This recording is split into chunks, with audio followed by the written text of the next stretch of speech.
末日降临，我跟着义父义母哥哥忙囤货，一不小心自己也被囤了。这个末日有点甜。宝子们好啊，我是包子，在这里提前祝福大家国庆中秋双节快乐哦！祝愿包子的朋友们阖家团圆，年年行大运。7月酷暑清晨6点半，我睁眼就开始翻手机，然后惊得从床上一跃而起。英国股市暴跌，国外生物病毒实验室泄露，南太平洋上一座岛国发生7.5级大地震，引发强海啸。这一切竟都被他预言说中，太不科学。我想了想，终于忍不住给他发了微信。我在麦德龙，出来谈。他简短回信。我匆忙换好衣服，却发现老妈留下纸条，说她先去找黎叔叔，让我醒了找黎阳会合。好吧，原来老妈早就投敌，还在顽固抵抗的只有我。我叫熊瑶，今年23岁。我爸去世多年，一直是我和我妈相依为命。结果我出去支教1年，我妈和一个大叔已经谈婚论嫁。昨天刚回来，老妈就拉着我去和他们父子见面。黎阳28岁，就是要成为我便宜哥哥的男人。然而昨晚第一次见面，他坐下不过10分钟，盯着我们母女2人突然说：“阿姨，你和小熊妹妹明天就搬去我爸的新房住，把必要和喜欢的东西带上就行，简单点。”我还没同意我妈嫁呢，怎么能随便搬过去？还干巴巴拉我去做拖油瓶，有病吧？我刚想拒绝，他却抢先开口：“我刚从末日重生回来，8天后我国也会爆发全球性的丧尸病毒危机，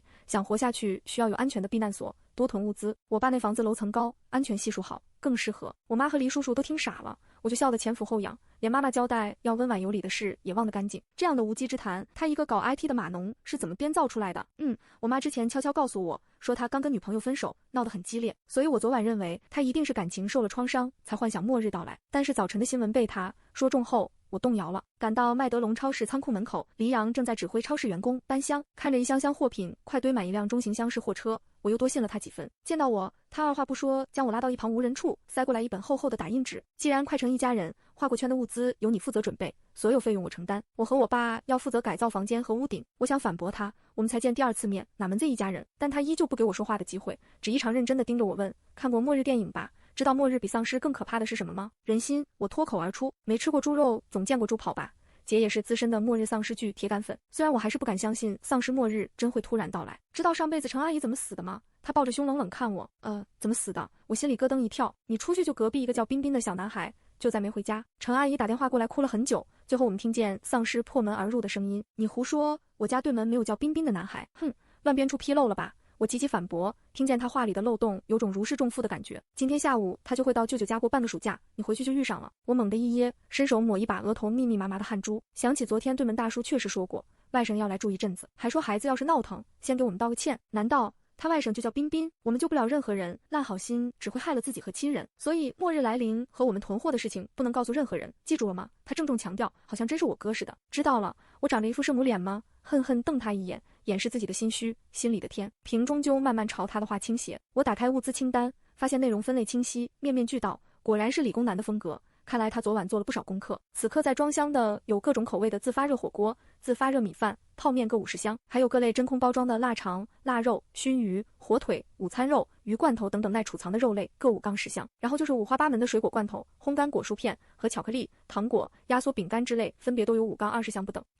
好像橘子罐头最多，刚好是我最喜欢吃的，挺好。就这样，一辆中等箱型货车已经装满，基本都是长期保存、能打开即食的东西。那头超市里装车的工人朝我们招手，示意货物已经装好，反正是花他的钱，末日没来，我也没损失，还能满足买的购物欲。行，那就开囤，万一末日是真的呢？见我点头，他直接给我一张银行卡。等装货的工人拿货单过来签了字，就带我上了他的 Q7。车上冷气很足，我嘴尖问他，那你是怎么死的？他没有说话，只看到他握着方向盘的手隐隐抱起青筋，脸色突然比车里空调吹的风还冷，悄悄吐了吐舌头。我没再问，低头刷起手机。除了各处层出不穷的天灾和部分地区疫情反复要居家封锁的新闻以外，国内都很正常。倒是时不时有人说起国外的侨民有发过一些类似埃博拉病毒传播的视频，但很快就都找不到原视频。各地政府时不时会建议民众家里多存粮，以防突发事件。几年来这些问题不断，人们也早就习惯了突然有地方封锁一阵子，家里囤点粮的日子。可黎阳的预言让这些看似正常的事都透出不正常。他家是湖景公园旁边的新楼盘，周围全是景观，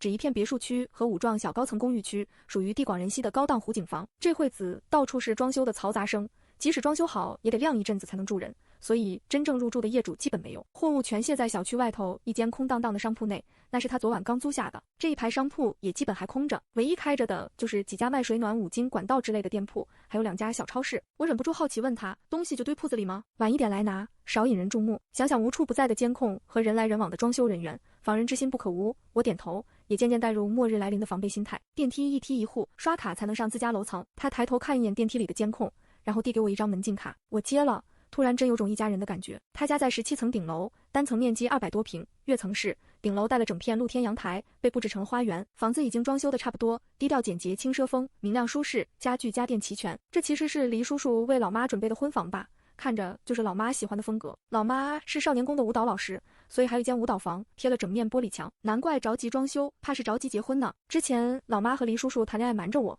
怕我有意见，我是真不知道黎家这么有钱。这会儿傻愣愣有点蒙圈。早上黎阳就打电话让人来量防弹玻璃窗和顶楼阳光房，老板跟我们前后脚就到了。房间南北都有景观阳台，还有工作阳台，2层楼加起来有7、8个之多，再加上顶楼大露台，这工作量可不小。黎阳要求全部阳台用真空加厚的隔音玻璃封上，还得是能防窥、隔音、安全性最好的防弹玻璃，包括顶楼能开关窗，配套遮阳棚和全面防水的阳光房。这工程量有点大，而且顶楼为什么要做得如此坚实，小偷也上不来啊。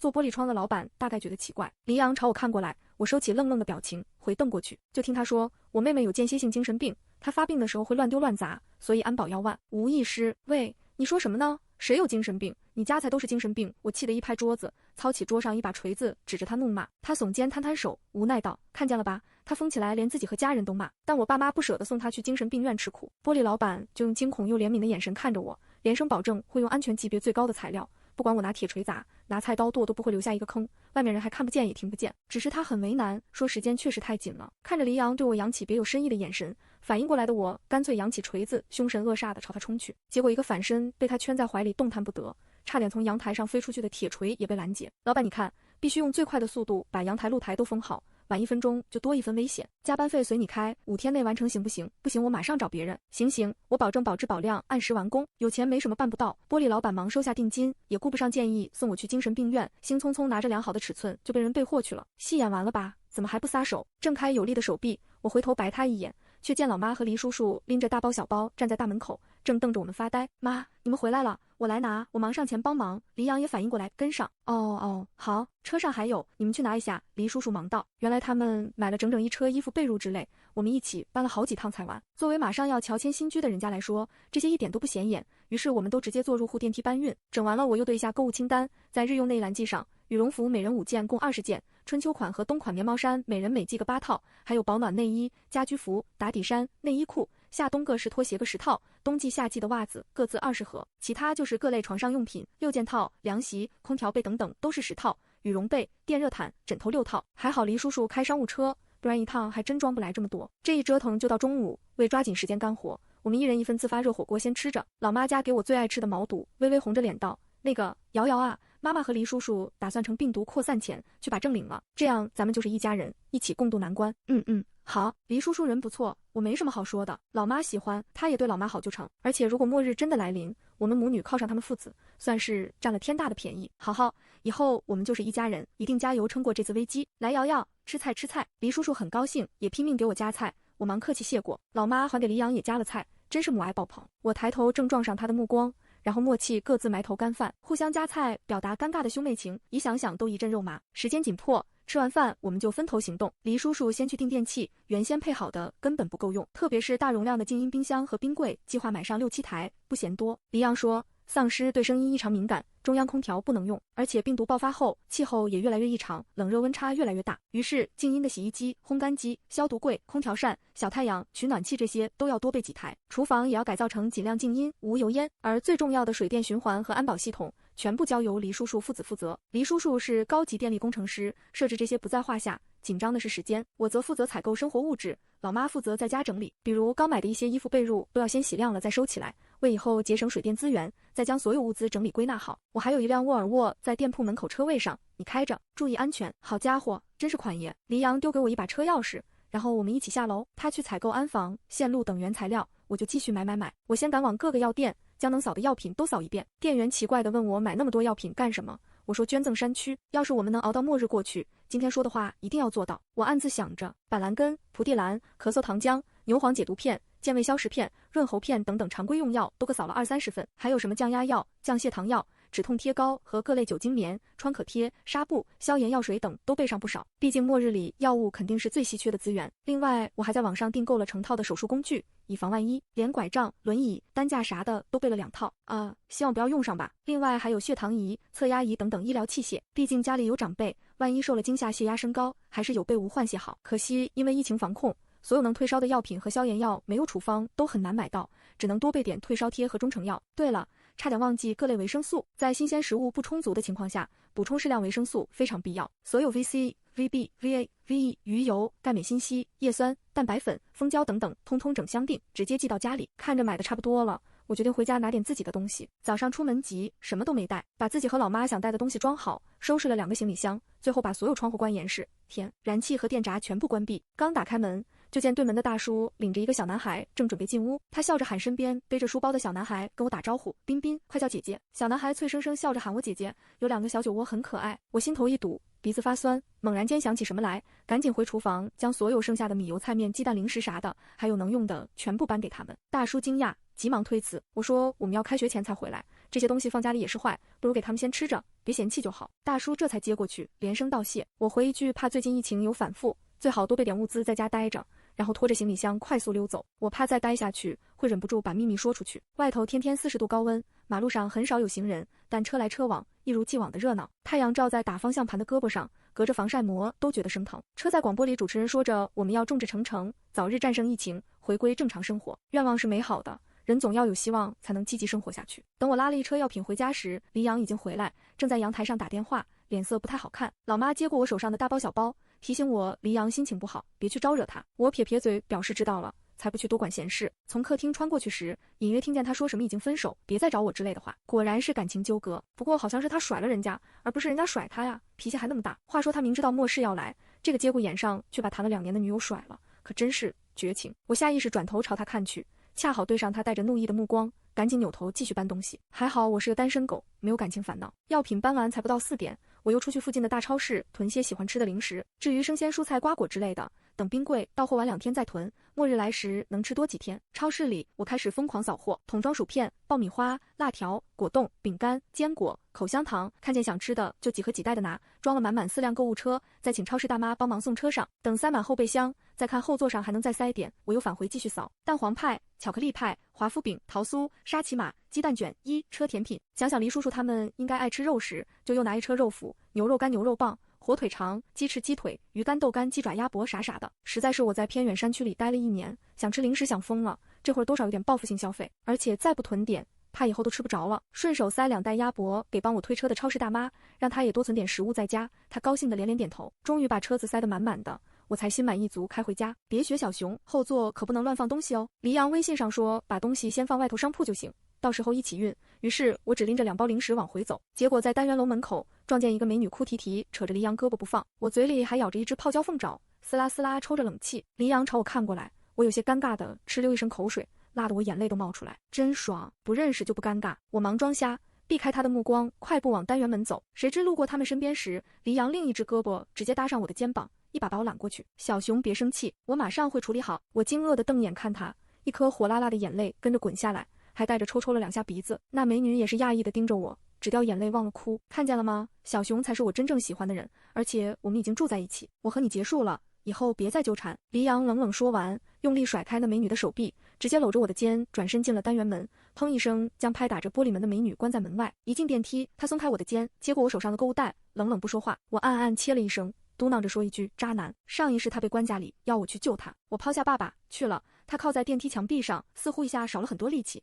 我抬眼看他，好奇。路上不知道死里逃生多少回，终于找到他。你不是问我怎么死的吗？嘴里的鸡爪似乎没那么辣了。我半张着嘴，隐隐猜到他会说什么，突然感觉有些悲伤。等我赶到，他已经傍上一个监狱里出来的男人。这就算了，丧尸追来，我停下拉他一把，那男人乘机把我推出去做肉盾，他甚至没回头看我一眼。果然，末日一来，人心便暴露，再多甜甜蜜蜜恩恩爱爱都抵不过大难临头各自飞。被女朋友背叛抛弃的感觉，想来不好受。抱歉，我不知你们，你做得对，这样的人早点断了来往才好。我为自己的鲁莽言语道歉。说着，我从购物袋里翻找出一根棒棒糖，撕开包装举到他面前。以前的事不想了，旧的不去，新的不来，我们多想想未来，吃根糖吧，心情会变好。话一出口，觉得不对，马上就末日了，还有什么未来？我可真不会劝人。他抬眼看过来，我又忍不住问，为什么把末日和重生的秘密告诉我们？你不怕我们母女背叛你们吗？他不是说不能跟任何人说末日要来的事吗？何况还有重生的秘密，怎么一见面他就交代了？你不会这么信任我？我们很熟吗？我很惊讶。在电梯门打开的那刻，他低头一口咬住棒棒糖，率先出了电梯门，背影已经挺得笔直。在生存面前，纠结感情都是无病呻吟。接下来几天，人人忙得焦头烂额。第二天，我去批发市场买米面油，10公斤装的真空包装大米80袋，10公斤装的真空面粉50袋，5公斤的高筋、低筋、自发面粉各20袋，1斤装的小米、黑米、红豆、薏米、芡实、绿豆等杂粮各10包，玉米油、花生油、芝麻油、橄榄油、生抽、老抽、耗油、陈醋、辣椒酱、牛肉酱、盐、鸡精、料酒、胡椒粉、冰糖、白糖等调味料也囤得够够的。另外还囤了些凉粉、藕粉、银耳、红枣、枸杞、燕窝之类，偶尔可以做点甜品，换换口味。还有生姜片、卤料包、烧烤料、海带、紫菜、黄花菜、梅干菜、萝卜干、开洋和各种菌菇干之类能长期保存的干货，全都来一些。最后又装上满满一辆货车，拉到店铺堆好。这天，玻璃的改造已经正式开始，先把房间里的玻璃窗全部加了一层。另外，装修的时候就已经考虑了隔音问题，所以只在主要活动区域加上一层隔音棉。为了运送材料方便，老板在顶楼露台的一角安装了一台加装小吊机，每次吊个几百斤的玻璃完全没有问题。我低头朝下面看去，发现楼下就是黎阳租的那间商铺，商铺后头有个大窗户，正好离吊机下去的位置只有几米路的距离。原来他早就把吊机的事情算计好了，我暗暗佩服。同时，冰箱、冰柜和各种电器都已经送上门，用这台吊机运上来倒是很方便。看在又多给了一笔吊机钱的份上，装玻璃的老板很开心，拍拍胸脯说有东西只管搬。小区里在装修的人家很多，材料运来运去的也没那么惹眼。然后晚上城楼上工人都在阳光房赶工，又没有材料要运的时候，黎叔叔塞给吊机师傅一条好烟，就抓紧从商铺里搬出物资，从17楼没有封死的阳台运进房里。大半夜下来，陆陆续续把商铺搬空了，楼下2人楼上的2人都累得够呛。不过看着塞满17楼几间屋子的物资，大家心里便踏实许多。第3天，之前网上买的一些物资开始到货，老妈辛苦收拾黎叔叔订的太阳能板到了，工人直接跟来铺，还有布置电路和配置蓄电池。我照旧出门买。今天去仓储超市买日用，品质靠谱一些，卫生纸100箱，6包装的抽纸100提，湿巾纸10箱，肥皂、洗衣液、除臭剂、洗洁精、除污剂、84消毒液等等常用清洁用具都买了若干箱。卫生巾是重头，日用、夜用、迷你、护垫按比例搭配的套装共计100份，专用清洁湿巾和妇炎洁这些也配上几箱。嗨，我妈向来讲究卫生，还说多买点，我听着都有些不好意思。然后就是牙膏、牙刷、毛巾、洗发水、沐浴露、洗面奶、护肤品、漱口水、防晒霜、面膜之类，都按照4人各自喜欢的品牌买足够用5年的量。当然，不忘给他们父子2个买了10余套刮胡刀和泡沫。另外，剪头发的装备也备上2套。虽然是末日，宅家也要收拾得清清爽爽。另外就是无烟锅、炭烤炉、电磁炉、空气炸锅、厨余垃圾处理器等等一些厨具各2套，加上锅碗瓢盆一大堆。等装货的时候，我刷手机，发现网上讨论国外那些埃博拉病毒感染者的新闻和视频渐渐多起来，而且我国也零星出现了病例。其实官方没确认现在国外扩散的是不是埃博拉病毒，但看着挺像。病人浑身渗血，眼珠子也血红的，还十分暴躁，攻击性很强，根本不配合隔离治疗，而且死亡率基本100%，主要通过体液传播。更不好的消息是，这种病毒正在快速变异，感染者发病速度越来越快，所以国家一直呼吁民众们少聚集，多囤粮。只是这几年类似的消息已是常态，老百姓们大多听听就过去了，反正偶尔几个地方封一阵就好，当真封住了，政府还有补贴。想了想，我又忍不住匿名在一些大网站呼吁大家多囤粮，还给几个要好的朋友同学也提醒一遍，大家都当成我精神紧张。其实网上也有各种末日论，有说丧尸要来的，有说气候末日的，却大部分和我的帖子一样，很快就被淹没在嬉笑调侃的评论中。叹口气，我关上手机，知道只能自己管自己。突然想起应该节约用水，于是我又买了好多箱一次性的纸质碗碟、纸杯、竹筷子之类。正好我最不喜欢洗碗，多买一点，用完烧了就好。等我回到家里楼下，竟然看见黎阳的前女友又守在单元门口，一边哭一边在拨手机。黎阳把他的号码全拉黑了，他没电梯门禁卡，进了单元门也上不去17楼。看他眼睛红肿，神情憔悴悲伤，一副活脱脱被抛弃的可怜模样。不过现在末世的事情还没发生，说他被黎阳抛弃也不假。这事就不好说了。趁他看手机的时候，我躲在2个别人家的装修师傅身侧，一起进单元门，省得惹麻烦。一出电梯就看见原先的电梯入户处没有房门，但现在工人们正在安装和银行保险门同级别的保险门。进客厅，我看见黎阳在沙发上认真敲着键盘，他买了许多摄像头，重新布置了一条监控线，还有安保警报系统，这是要把房子设成堡垒啊。想了想，我没告诉他前女友在楼下的事，断了就断了，何必多事呢？我也找来电脑，看看影片、歌曲、小说啥的，下载了多少资源，不管国内国外的，看过没看过的，全部载下来。末日里可以打发时间。另一台电脑里则全是一些知识，什么生存技巧啊，简单医护方法，手工、种菜、养花、养鱼、养鸡、电路维修等等乱七八糟可能用得上的资料全存下来。楼上阳光房里的花全部拔了，到时候准备种各种蔬菜。一旁加盖一间小小的工具房，里面堆着一些水泥沙子、锯子、铲刀等工具，外头还砌了一个化粪池。自来水断了以后，马桶肯定不能用，干脆用老祖宗的痰盂和马桶。以后有了化粪池，就可以解决拉撒的问题，再另外砌一个坑，专门做发酵有机肥料用来种菜。对了，还备了几十箱溶解剂，产生一些垃圾也能解决一下难闻的气味。不得不说，他们父子考虑的实在周到。菜地边上做了可移动的静音鸡舍、鱼池和兔笼，芦丁鸡不吵闹，下蛋多，特别适合家养。兔子吃草吃菜好养，繁殖很快，我们能时不时吃到一点鲜肉，鱼就更是好东西。到时候差不多能实现有机肥料循环再利用，自给自足吃上新鲜菜的梦想。哎呀，突然想起来，既然要养小动物，还得备点相关的药物和营养品，赶紧找笔记下来，上网搜资料。黎阳叫我尽管买，只要家里能放得下就行。这样一点点补充着物资，我脑海里想象着末日中躺平享受的生活，心满意足。下午该囤水，18.9升的桶装水直接订了150桶，5升星号4桶装的饮用水100箱，24瓶一件的矿泉水100提，易拉罐可乐50箱，椰汁50箱，易拉罐啤酒50箱，另外其他口味的各种饮料若干箱。买完水，轮到囤牛奶，进口纯牛奶保质期长，所以订50箱，酸奶30箱，再多吃不完就过期浪费，余下的全部买奶粉30箱，这样应该够4个人2-3年的奶摄入。这么多物资要从商铺运上来，晚上又是一阵腰酸背痛。早上起来，我扶着腰路过老妈和黎叔叔的房间，不小心从门缝里看见黎叔叔在给老妈按摩腰。怎么羡慕？杀风景的声音从身后响起，吓我一跳。怎么你不羡慕？这人老是神神叨叨的，总好像有话又不说清楚。我白他一眼，甩头走人。今天来到菜品批发市场，开始采购食材：50条鲫鱼，50条鲈鱼，50条八宝鱼，50份黑鱼片，50只鸡，30只鸭，30只鸽子，都现杀收拾干净，独立包装好放进冰柜冷冻。阿弥陀佛，无量天尊，阿门。姐今日杀孽深重，但也算让你们死得其所，不至于沦于丧尸之口。希望你们来世投胎做。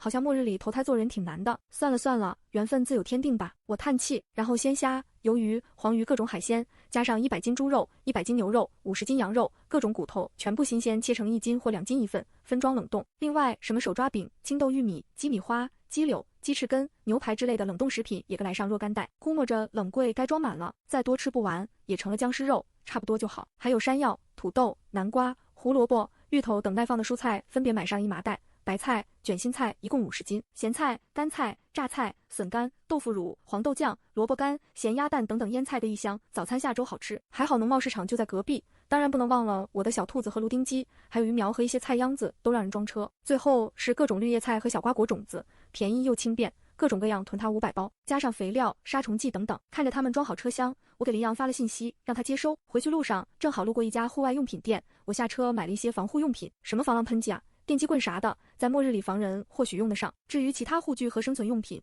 黎阳说他已经托专业的朋友买了，马上会寄到。跟老板结账的时候，老板好心说，姑娘，你能想到买点这些防身，还挺有先见之明。我看自媒体新闻上说啊，国外感染那个病毒的病人现在会攻击人了，也不知咱们国家能不能守住，不过自己准备一点总是好的。我点头提醒他说，其实最要囤的还是吃的用的吧，毕竟一天都少不了。老板深以为然，也跟着点头。离开店铺时，一辆120急救车从我眼前飞速开过，我看见后面车厢窗户上面喷了好多血，医生身上也是，好像还拼命在给患者做心肺复苏，不知道里面是病人还是伤患，但看起来凶多吉少。我心里有些沉重，只想快点开车回家，因为现在只有那里让我感觉安全。第5天，老妈说要买东西，跟黎叔叔一趟回来的时候就神神秘秘，也没要我们帮忙，他们自己搬了一堆物资上来，悄悄藏进主卧的衣帽间里。妈，神神秘秘买了什么呀？我站在主卧门口探头探脑，去，小孩子别多问。我妈别有深意的笑着，把我推搡出去。啧，看来是一些见不得人的东西。算了，就不该问，我还是个清清白白的小姑娘呢。黎阳正在17楼客厅收拾刚收到的户外用品：帐篷、睡袋、防寒服、冲锋衣、雪地靴、登山绳、防风灯、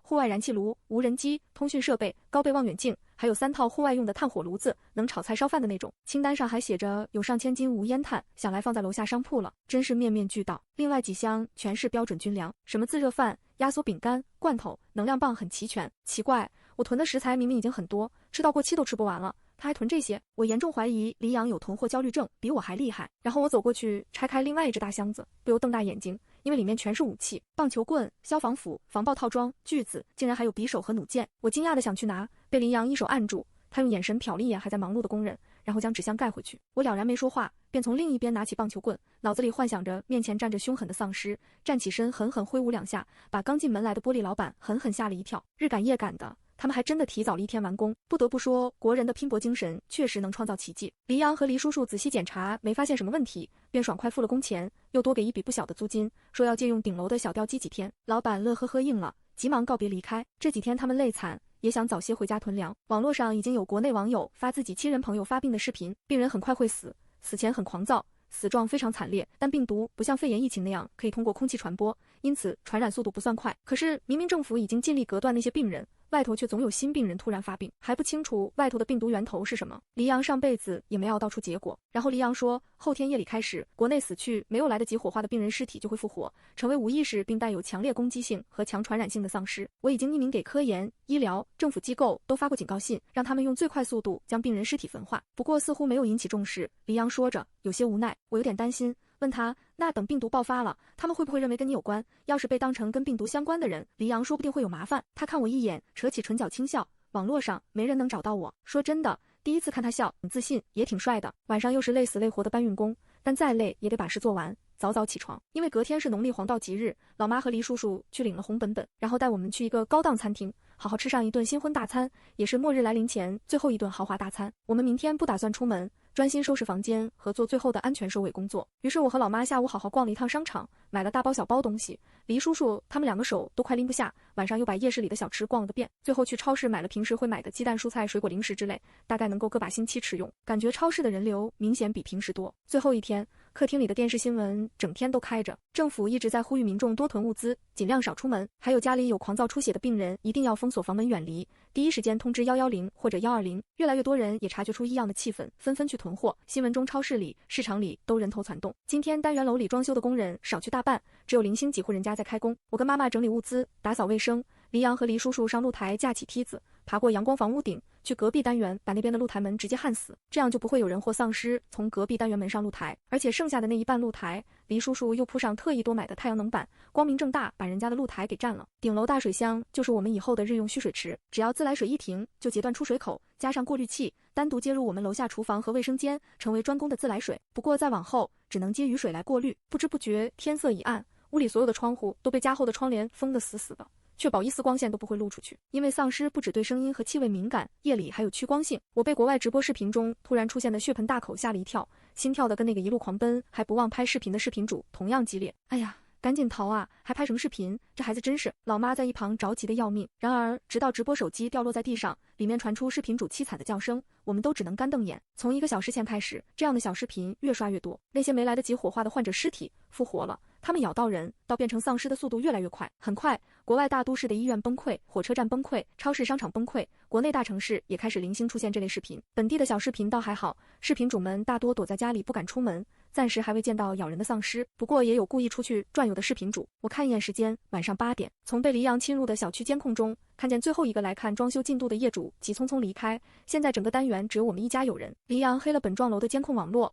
改由只能自己电脑上看见，然后起身收拾工具要出门。黎阳要去封锁安全门，我跟你一起去。末日真的来了，我很自觉，总不能真做一个吃白饭的拖油瓶。走吧，他点头。单元门的门禁系统已经被他改了，现在即使是物业和其他业主也刷不开门禁锁，电梯也是，原有的门禁卡全部失效，只能由他的电脑或者手机操作。不得不说，不明觉厉。想想现在应该没什么危险，于是老妈和黎叔叔点头。他们在楼上观察监控器里的动静，我跟黎阳下楼布置东西，先坐电梯下到负1楼地下车库，给安全门装上密密麻麻的锁扣，防止丧尸或者有人从车库的安全通道上来，接着又封住1楼的楼梯安全门，这样万一单元玻璃门被冲破，丧尸也不至于直接冲上楼。然后回家换一套工具箱，从16楼开始一层层往下，给每层楼的安全门都扣上2把锁，门把手上都拉上电线和高压电击棒。门靠楼道这边接着电线，靠楼梯那边有隐藏的摄像头，要是有人冲破单元玻璃门进来，就会被全程监控。只要及时打开电闸，他们触碰楼梯安全门锁就会瞬间触电。需要这么防备吗？我很好奇。丧尸不需要这么防，防人怎么都不够。他手上不停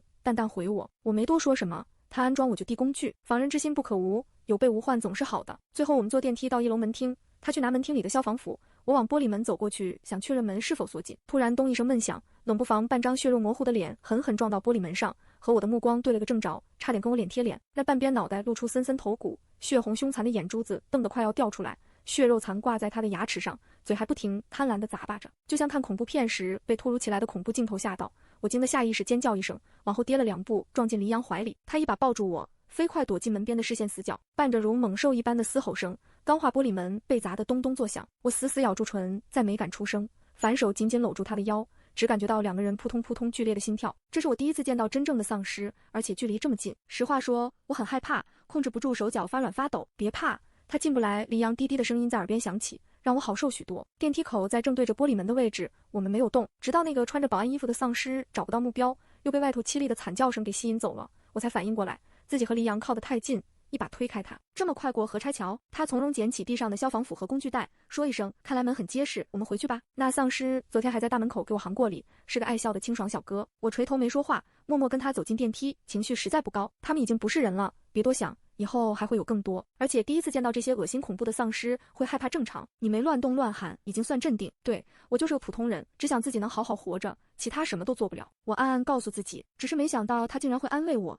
感觉有点暖心。我放松下来问他，你不怕吗？不怕，上辈子见多了。他平静说着，仿佛上辈子不过玩了一场游戏。但我觉得他肯定没表面上这般淡然，忍不住对他切装，你要是不怕，刚才怎么心跳跟我一样快？他愣了愣，突然笑了，竟伸手揉我的头发，还嫌弃我说，原来小熊妹妹这么傻。你才傻。我微微皱眉，扭头避开他的手，他只是笑，没再说什么。电梯到了，他拎起工具包出去，然后把17楼的安全门也钉上一堆锁扣，封得死死的。最后断去电梯电源，17楼就成了我们的世外桃源。老妈和黎叔叔在电脑监控画面上看见发生的所有事。我一回屋，他就紧张地问我有没有被吓到。我笑笑说没事，他这才放心。外头的惨叫声早就听不见了，除了传来偶尔1、2声嘶吼，空荡荡的小区陷入静寂。远处还是那般灯火通明，但我们知道外面已没有原来的祥和热闹。你们都去睡吧，今晚我守夜。末日来了，我们更要养好身体。时间已过凌晨，黎阳打开一瓶可乐，坐在茶几前，打开小区各个角落的监控视频，一个个翻看起来。黎叔叔拥着心绪不宁的老妈回房，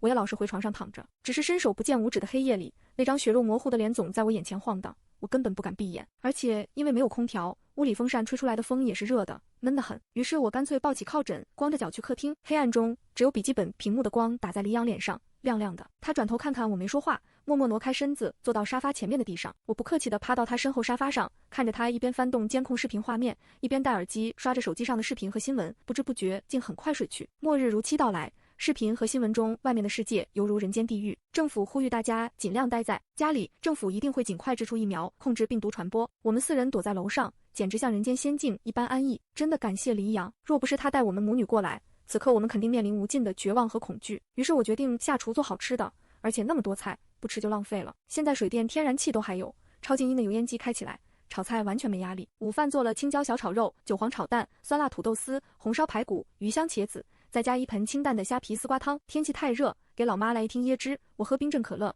黎叔叔和黎阳则每人一听冰镇啤酒解暑。酒不能喝多，不是为了节省，而是为了末日里要时时保持清醒。哎呀，没想到瑶瑶做菜这么好吃，我们可是有口福了。黎叔叔边吃边赞，他们父子以前都请阿姨做饭菜，如今有我们母女在，吃饭问题确实不用愁。我笑着又给黎叔叔和妈妈都加2筷子菜，让他们喜欢就多吃点。然后转头看向黎阳，只见他捧着碗埋头苦吃。算了，行动是最好的答案。我们其乐融融吃得正欢，黎叔叔的手机突然响起，是物业打来的。爸，先别接。黎阳放下碗说，我们家有人，甚至囤货的事，物业的人肯定知道，但我们有几个人，存了多少物资，不能让人摸透。黎叔叔点点头，按下静音没再管。可是电话停了一会，又继续打过来，我们还是没接。黎阳皱眉，找出物业办公室的监控画面，投屏到电视上，就见物业办公室里有4、5个人，每个人手上都拿着武器，地上则残留着触目惊心的血迹。可惜物业装的摄像头没有声音，我们听不见他们在说什么。不一会儿，黎叔叔微信上收到短信，问我们是否在家，又是否安全，还说小区里的丧尸已经被他们击毙，现在小区里很安全，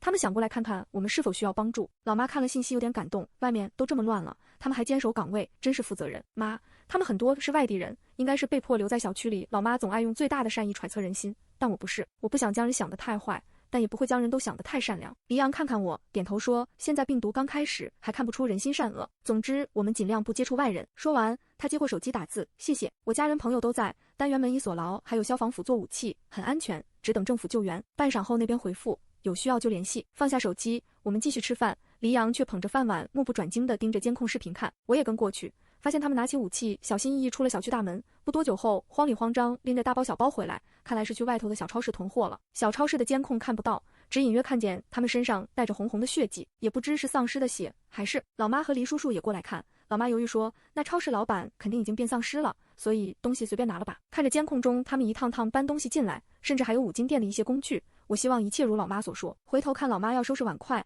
我忙上前说：“妈，我来吧，你们去看监控。”那边黎叔叔就扯了黎阳一把，黎阳走过来一起收拾碗筷，自来水哗哗流着。我一边收拾垃圾，一边问洗碗的黎阳：“水电气大概能撑多少日子呢？”病毒扩散，国家提早有准备，所以基础民生还能维持一阵子。只是病毒扩散实在太快，后面会完全失控。我们这里大概能撑20多天，20多天啊，行吧，应该能把囤的新鲜菜都吃干净了。日子好像突然安逸下来。我们每天按时起床，加强锻炼，准时吃3餐，保证24小时都有人能守着监控。物资那么多，老妈一直慢慢收整。黎叔叔常上楼修修整整，完善设备。黎阳重新打开电梯下到1楼，重新加固单元门，再把电线接到玻璃门上。3餐我负责，黎阳经常过来打下手，洗个菜什么的，然后喂喂小鸡小兔子。才3天就捡到第1颗芦丁鸡蛋，小小的，好可爱。到了第4天，我刚煮好一锅珍珠，想做珍珠奶茶喝，就听老妈突然喊人：“快看，有幸存者被丧尸追，往我们小区门口跑来了。”我们忙跑过去看，就见是2女1男大学生模样的年轻人被4、5个丧尸追着。慌忙想翻过被挡住的小区大门，直到看见几个保安出手救下那3人，还合力杀了丧尸，我们提到嗓子眼的心才落下来。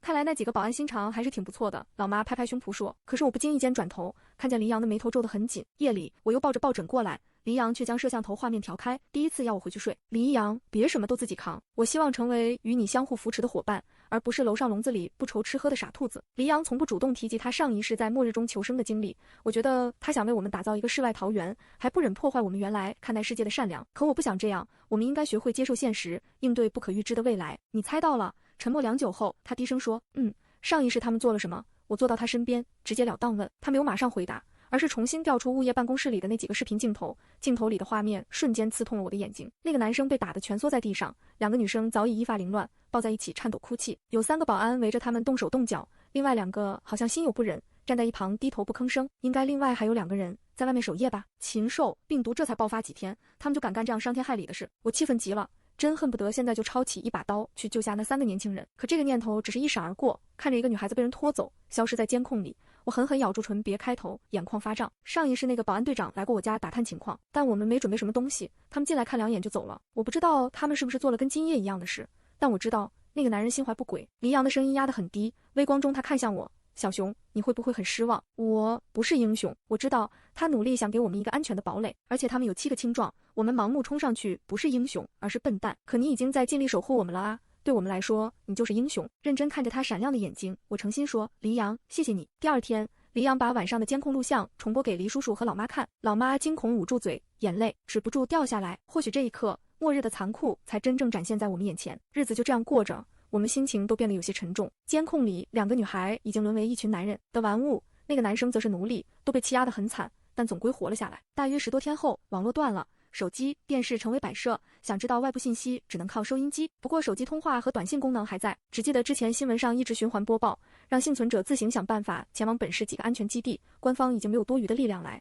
解救。病毒来源和疫苗没有研究出来之前，再强的部队也抵抗不住病毒感染，因为城市里大多数人都被感染，已经形成规模不小的尸潮，一般火力根本对付不了。不过我们这边人少，丧尸也少，偶尔有幸存者逃过来，大多去了对面别墅区，一直还算安宁。我空下来就和黎阳做体能运动，跟着视频学习擒拿术，每天坚持早中晚各运动1小时。黎叔叔和老妈也是，锻炼绝对不放松，谁都不想万一的时候成为拖后腿的那个人。有一回楼下人又打电话上来，黎叔叔接起，然后黎阳故意将视频教学声音放大，自己也用沉着大声的呼喝声用力出拳。黎叔叔说几句什么都好，便挂了电话。后来有人来开单元门，发现根本进不来以后，骂骂咧咧走了。看见这一幕，我练擒拿术更积极，每次和黎阳拆招，他下手也是狠，真把我当对手按着打。这会儿在舞蹈房里，我被他一个右勾腿绊倒，整个人后仰往地上倒去。喵的，欺负我力气小，我不服气，一把勾住他的脖子，用力拉着他一起倒下。他本来弯腰一手托住我的背，这下重心不稳，整个人扑到我身上。哈，菜鸟，我暗自得意，可胸口突然传来一阵热意，我脸上疼得烧起，一扭头就看见玻璃墙上明晃晃印着他另一只手掌，正按在不该放的位置。我还勾着他通红的脖子，画面妥妥的少儿不宜。摇摇离，哎呀，我什么都没看见，偏偏老妈刚好过来叫我们，一见之下竟然捂住眼睛转头就跑。我跟他这才惊慌回过神，赶紧松手分开。不等我恼羞骂他，老妈又转身回来着急地喊，快去看，下面杀人了。我闻言悚然一惊，也顾不上刚才被吃豆腐的事，和李阳急忙起身跑去看监控。监控里其中一个女孩偷了一把起子，趁其他人出去收刮物资的机会，杀了一个看守他们还正在侮辱他的保安。夏森光裸的保安脖子上全是血，溅得到处都是。这一幕倒让我对那个女孩很是佩服。就见她此刻拿起子对着刚进屋一个年轻偏瘦弱的保安，情绪激动，但两人却没有动手，而是在说些什么。这个保安从没有打过他们，也没有侮辱过两个女生，反而时常偷偷给他们东西吃。黎阳说：“我点头。有的人虽然实力不强，但能保持自己的善良，在这个时候也算难能可贵。”他们似乎达成一致，然后去拉躲在角落里瑟瑟发抖的一男一女，应该是想拉着他们跑。结果那两人一直摇头，另一个女孩子缩在角落哭得厉害，看来不愿意离开。这里虽然活得耻辱。